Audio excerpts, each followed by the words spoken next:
If I try using the patch tool, it's not going to work. And also, if I try using the close term tool, it's going to take me forever before I finally get this done, and it might not work at the end of the day. Here's how you can fix your background using Photoshop. And this is something I struggled with at the past when I first started retouching. And if I struggle with it right now, I got you. So let me just delete this layer right here and start all over from the beginning. Alright, so the first thing I'm going to do, I'm going to duplicate my layer by pressing on Ctrl J or Command J if you're using a Mac. And after that, I'm going to pick my patch tool right here and just remove this soft box first, like this. So I'm just going to do a rough work just from the soft box like that, and remove this like this, and also remove this box right here.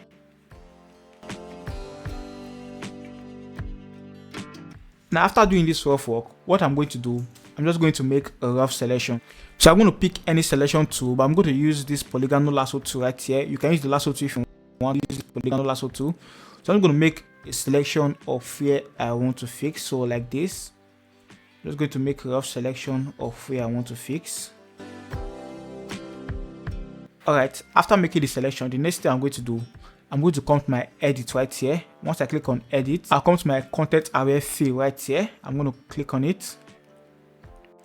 So what's happening right now, it's going to sample from any part that is selected that is showing green. It's going to sample from that part.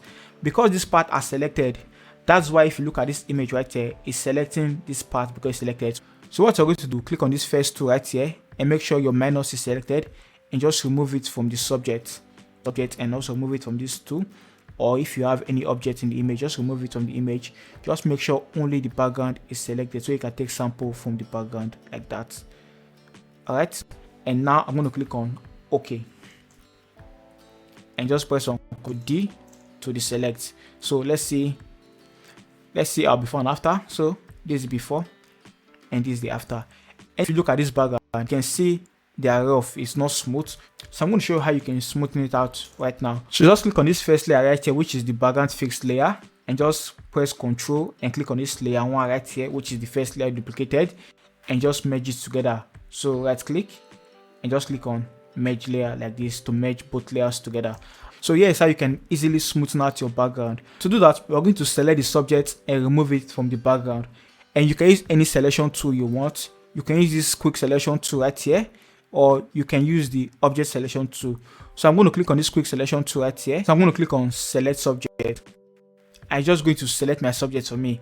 It did a pretty decent job, but you can just zoom in and just make the selection. So I'm just going to make a perfect selection right now. So I'm just going to pick my lasso tool and just remove this selection right here and just press alternate. And once it show minus, I'm going to click and just cycle it around the selection to remove it right here. And also, I'm going to hold shift and just cycle around this one once I see that plus icon to remove it like that. I'm going to zoom in. You can see this part right here are not properly selected. So I'm going to select it. So I'll pick my polygonal lasso tool. Just press shift to add because I want to add to the selection. I'm just going to add this part to the selection like this. So the key right here is to make sure you get a perfect selection. Okay, I think I'm happy with the selection. So I'm going to zoom in the hair and I'm going to add this selection of the hair to the image. To do that, I'm going to come to my quick selection tool again and I'm going to click on select and mask right here. Okay.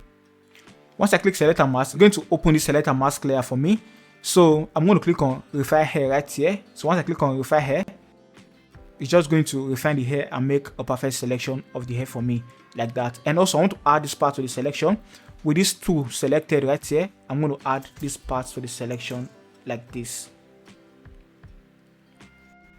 And also I'm going to add this part right here to the selection like this. So the goal right here is just to have a perfect selection. So just take your time and do your selection.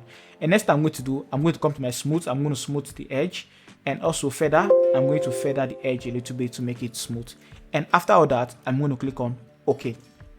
Now that I have a perfect selection, I'm going to invert the selection by pressing on Ctrl Shift I to invert the selection. And the reason why I invert the selection is because we want to work on the background and not the subject. So I want to cut out the subject from the background. So after I invert the selection, I'm going to press on Ctrl J. So right now we've successfully removed our subject from the background. So if I just turn off this layer, you can see our subject is no longer on the background. We only have the background. Now the next thing I'm going to do, I'm going to come to this layer 1 right here. Let me just rename it so you can understand better. I'm going to come to this layer 1 and just rename it subject and rename this background layer right here, background. So right now we have our background layer at the top and we have our subject layer at the bottom. And next thing I'm going to do, I'm going to come to my subject layer, click on it and hold Control on my keyboard and click on this background layer once like this. And it's going to bring back my selection. What I'm going to do now, I want to create a layer mask with my subject layer so that I can refine it later if there's any mistake. So after bringing back the selection, I'm going to invert it again so that only my subject will be selected by pressing on. And to invert, I'm going to press on Ctrl+Shift+I again to invert. So right now, only our subject is selected. And I'm just going to add a layer mask like that. So instead of just cutting out the subject from the background and removing it, I just added the layer mask. Basically, I'm hiding the subject from the background. I'm not deleting it. So I'm hiding the subject so that I can bring back any details if I want.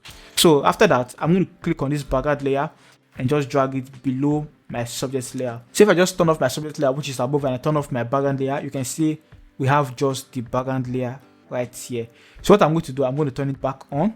And with my background layer selected, I'm just going to come to my filter and convert for smart filter. And the reason why I convert to a smart filter is so that if I add any adjustment, I can easily go back and just tweak the adjustment or remove or add to it. So right now, after converting to a smart layer, I'm just going to blur it. So I come to my filter, I come to my blur, and I come to my Gaussian blur. So once my Gaussian blur open, I'm just going to use a radius of about, let's say, 69 and see.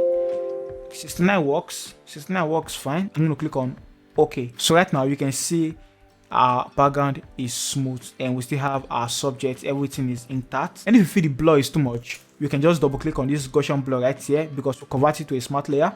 So just double click on it. It's going to open your blur and you can choose to reduce it or add to it if you feel it's not enough. I'm going to add to it a little bit and click on OK. So the reason why I add the layer mask to my subject instead of delete my subject entirely is, for example, you can see right now the blur is spilling to the subject. So I can just pick my white brush and just remove it from the subject like that. With my layer mask selected, pick up my white brush and just remove those spill from the subject like this.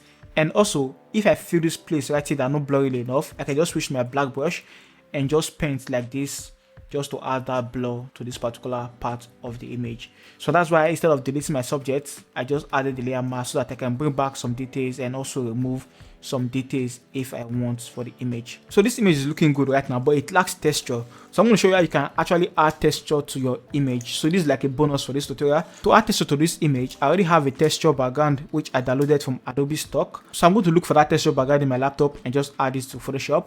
So this is the texture background right here. I'm going to click and drag it inside of Photoshop like this. And I'm just going to resize it. Now you can see right now it's not looking good. So what I'm going to do right now, I'm just going to come to my blend mode and change it from normal to soft light. And also, I don't like the colors I'm getting. So if you want the color, you can leave the color. So I'm going to desaturate it to match with the original background color. So to desaturate it, I'm going to come to my adjustment layer and just click on my hue and saturation and just bring the saturation all the way down to 0 like that. And you can see right now it's matching with the background. So if you feel the texture of the image is too much, what you can do is to click on the texture layer and just come to your opacity and just reduce the opacity until you feel it's okay. So I like it like this. And another thing you can do, you can come to your filter, come to your blur and just blur it a little bit like this. So let's say 4.5 and click on OK. And just add a little bit of opacity to it to make it even look better. So if I just zoom in, you can see the image is looking really good. So let's see where we started from and where we are right now. This is the before and this is the after. The before and the after. So that's how you can easily repair or fix background in Photoshop and also add textures to your image in Photoshop. If you want to learn how you can actually clean up a background if there is dirt on it, click on this video show right here. I'll see you guys in my next video. Stay creative.